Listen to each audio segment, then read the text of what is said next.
J'ai 80 ans et je dois vous dire ce que je n'ai jamais osé dire à personne, pas même à Marguerite qui dormait à côté de moi pendant 53 ans.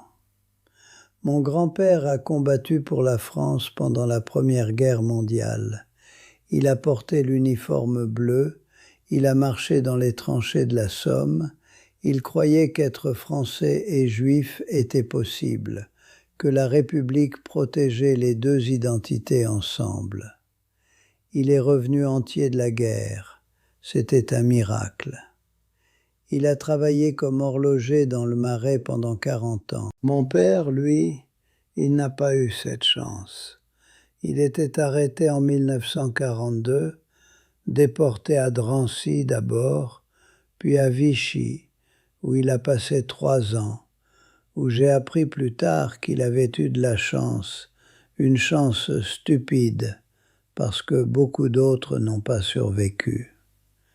Il est revenu maigre comme un fantôme, ses mains tremblaient. Il n'a jamais dit ce qu'il avait vu là-bas, jamais, pas un mot. Mais quand il me regardait le soir, je pouvais voir qu'il y avait quelque chose dans ses yeux que le monde avait cassé et qu'aucune réparation ne pourrait jamais arranger. Je suis né en 1945, 2 ans après la libération. Ma mère disait que j'étais la preuve que la vie continuait, que la France était sauvée, que nous allions pouvoir vivre sans peur. Elle y croyait vraiment. Et moi aussi, jusqu'à un certain point, parce qu'on nous l'enseignait à l'école, parce que tout le monde semblait y croire. La République, la liberté, l'égalité, la fraternité, ce ne sont pas que des mots, ou ça l'était quand j'avais 17 ans. J'ai enseigné pendant 30 ans dans une école juive du Marais. 30 ans. À inculquer aux enfants ce que signifiait être français et juif simultanément. Je les amenais visiter le mur des Justes. Je leur racontais comment des Français avaient caché des familles juives. Je leur parlais de la résistance. Je défendais la République contre la laïcité qui semblait vouloir étouffer le droit à l'identité religieuse. J'étais un professeur fier, un homme qui croyait que l'éducation était un acte de résistance contre l'oubli. Le consistoire israélite de Paris, c'était comme une cathédrale laïque pour moi, l'institution que nous avions rebâtie après la guerre. Les administrateurs, les rabbins, les hommes qui s'étaient levés pour dire non à Hitler, oui à la France.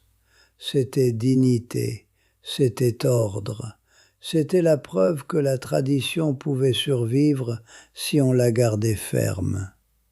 J'ai assisté à des réunions du consistoire, j'ai aidé à organiser des événements commémoratifs. Je croyais que nous protégions quelque chose d'important, quelque chose d'indispensable. Mais en 1985, j'ai découvert quelque chose qui a changé tout ce que je pensais. J'étais venu aider à organiser un gala de collecte de fonds pour les anciens déportés. C'était un événement prestigieux, beaucoup de grandes personnalités, beaucoup d'argent qui rentrait. Je faisais l'inventaire de l'argent récolté, vérifiant les chiffres contre le budget, comme on me l'avait demandé. Et j'ai vu quelque chose d'étrange. Les fonds destinés aux survivants de la Shoah, ils n'allaient pas entièrement où ils auraient dû aller. Une partie importante était détournée vers des projets de prestige institutionnel. Des restaurations de bâtiments pour impressionner les visiteurs, des publications glorifiant le consistoire lui-même, des salaires administratifs qui semblaient excessifs pour une institution censée servir ses membres. J'ai présenté mes preuves au directeur exécutif. J'ai montré les chiffres. J'ai dit calmement que nous devions redresser cela, que c'était du vol, que c'était voler les anciens qui avaient survécu à l'enfer pour que nous puissions vivre. Le directeur m'a écouté sans rien dire pendant une longue minute.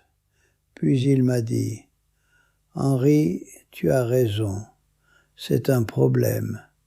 Mais ce que tu dois comprendre, c'est que si nous révélons cela au public, nous détruisons l'image de cette institution. Et si nous détruisons l'image de cette institution, tous ceux qui donnent de l'argent vont arrêter. Et si l'argent arrête, nous ne pouvons plus rien faire pour personne. Il faut choisir entre la perfection morale et la survie pratique. Et j'ai fait le choix facile. J'ai dit oui. J'ai accepté de rester silencieux. J'ai accepté que nous réformerions les pratiques internes sans faire de bruit public. Et c'est exactement ce que nous n'avons pas fait. Rien n'a changé. La même personne a continué à diriger. Le même argent a continué à être détourné. Et moi, j'ai continué à enseigner aux enfants que l'intégrité était une valeur fondamentale de la vie juive. Mon hypocrisie était complète. Cette nuit-là, je suis allé à la synagogue. Je me suis assis seul.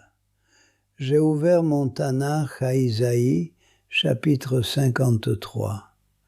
Je ne sais pas pourquoi. Quelque chose en moi me poussait à le lire. Et j'ai lu, seul, dans ce silence absolu que vous trouvez seulement dans les maisons de prière après que tout le monde est parti.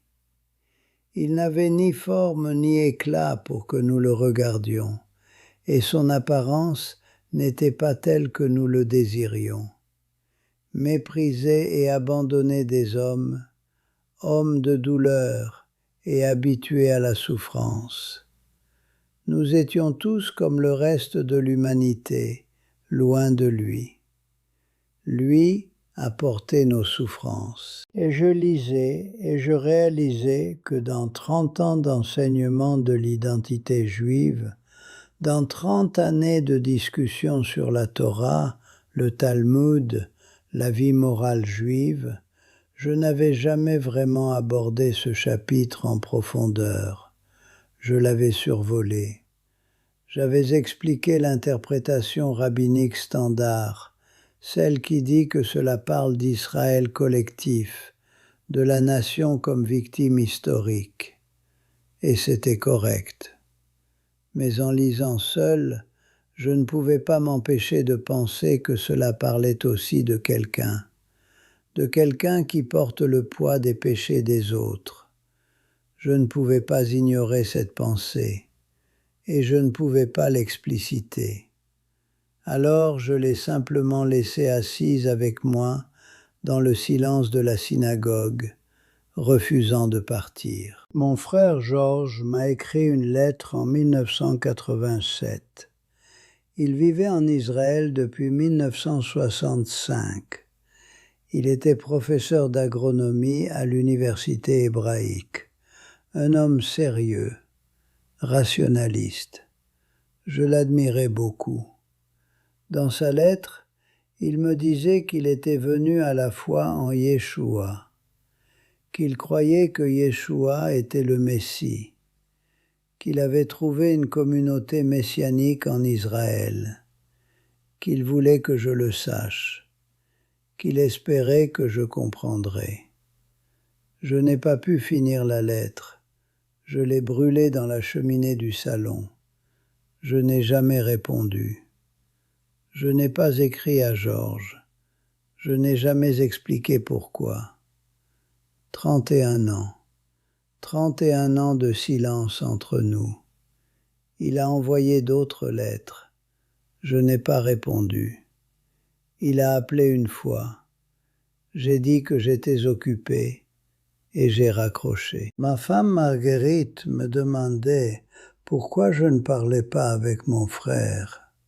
Je disais que c'était trop douloureux. C'était un mensonge. La douleur, je pouvais la supporter. Ce que je ne pouvais pas supporter, c'était l'idée que mon propre frère ait trahi tout ce que nous étions. Comment pouvait-il croire en un faux Messie? Comment pouvait-il tourner le dos à 4000 ans d'histoire? Comment pouvait-il insulter la mémoire de tous ceux qui avaient été tués parce qu'ils refusaient d'abandonner leur foi? Ces questions me tourmentaient jour après jour. Marguerite est tombée malade en 2008, un cancer du pancréas. Pas de remède à ce stade. Elle a demandé si nous pouvions appeler Georges. Elle a dit que le temps était court. Je lui ai dit non. Je ne pouvais pas. Je ne pouvais pas expliquer pourquoi vraiment. Comment lui dire que j'avais choisi la pureté doctrinale plutôt que la fraternité? Comment lui dire que j'avais gardé un silence pendant 31 ans parce que je ne pouvais pas supporter la pensée que mon frère voyait quelque chose que je refusais de voir? Elle est morte un matin de juin. Elle a expiré pendant que je dormais. Quand je me suis réveillé et que je l'ai vue sans respiration, j'ai su que c'était ma dernière chance et que je l'avais perdue. Elle avait porté le poids de ma fierté pendant tous ces ans. J'ai observé la Shiva seule, assis dans l'appartement du 4e arrondissement, entouré de beauté de la vie juive traditionnelle. Les miroirs couverts, les bougies allumées, les pages de prière oubliées depuis 60 ans, revenues à mon cœur. Et pendant 7 jours, j'ai pensé à Georges, à sa lettre brûlée, à ses appels ignorés, à son silence de 31 ans qui était maintenant mon silence aussi. Je me suis demandé ce qu'il avait voulu me dire, pourquoi il avait cru, comment il pouvait croire. Et pour la première fois, j'ai commencé à lire Isaïe 53 différemment. Non pas comme une description du peuple Israël, mais comme une description du Messie, comme une description de quelqu'un qui porte le poids du monde, comme une promesse que cette souffrance n'est pas vaine, comme une promesse qu'au-delà de la souffrance, il y a une résurrection. Je suis allé à Père-Lachaise après les jours de deuil. Je me suis assis sur un banc près de la tombe de Marguerite. J'ai apporté mon Tanakh et j'ai ouvert Isaïe 53 et j'ai lu à haute voix. Dans le cimetière, entouré des morts qui ont vu trop, des Juifs français qui ont cru en la République et qui ont été déçus, des enfants qui n'ont jamais eu la chance d'avoir une vie. Et j'ai lu le texte à haute voix et je n'ai pas pu m'empêcher de pleurer. Pas les larmes contrôlées d'un homme gérant son chagrin, pas les larmes de quelqu'un qui prie, mais le pleurer complet de quelqu'un dont le cœur se brisait véritablement. J'ai pleuré parce que je savais ce que j'avais fait. J'avais brûlé la lettre de mon frère de la même façon que Vichy avait brûlé les archives, pour protéger un mensonge officiel, pour préserver l'intégrité d'une institution, pour maintenir la pureté d'une idéologie. Et le prix était mon frère. Le prix était ma vie. Le prix était le temps que j'avais perdu. Ce jour-là, j'ai appelé mon cousin à Tel Aviv et je lui ai demandé le numéro de téléphone de Georges. Georges a répondu à la 2e sonnerie. Il a dit mon nom comme une question.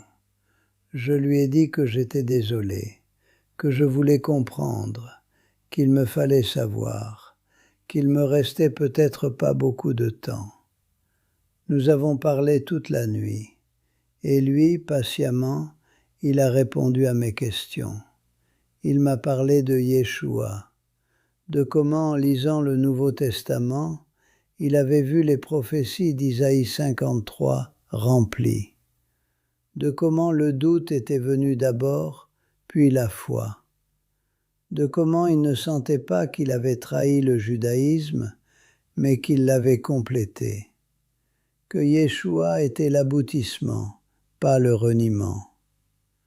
À la fin de la conversation, Georges m'a dit « Henri, il te reste des années. Ne les dépense pas à défendre une citadelle, dépense-les à chercher la vérité. » C'est ce que j'ai essayé de te dire pendant 31 ans. J'ai acheté un billet d'avion. Je suis allé en Israël. Pour la première fois en 43 ans, j'ai vu mon frère en personne. Nous avons embrassé à l'aéroport Ben Gurion comme deux hommes brisant des chaînes. Il pleurait. Je pleurais aussi. Pendant une semaine, nous avons lu ensemble le Nouveau Testament en français, les évangiles d'abord, puis les lettres de Paul, et chaque page était comme une porte qui s'ouvrait sur une pièce que j'avais toujours su exister, mais que je n'avais jamais osé entrer. Chaque verset parlait de quelque chose que je ressentais depuis le début, dans les profondeurs de mon cœur, depuis le moment où j'avais lu Isaïe 53, seul dans la synagogue. Je crois maintenant. À l'aéroport, avant de rentrer à Paris, je me suis agenouillé à côté de Georges et j'ai demandé pardon. Pardon pour 31 ans. Pardon pour avoir brûlé sa lettre. Pardon pour n'avoir pas eu le courage d'affronter la vérité quand j'étais plus jeune. Et il a dit ce qu'un frère dit. Il a dit que tout était pardonné, que tout ce qui comptait était que nous étions ensemble maintenant. Il m'a présenté à sa femme, à ses enfants, qui sont maintenant aussi mes enfants spirituels. Je suis rentré à Paris. J'ai ouvert la cheminée où j'avais brûlé la lettre de Georges. Il n'y avait que de la cendre maintenant.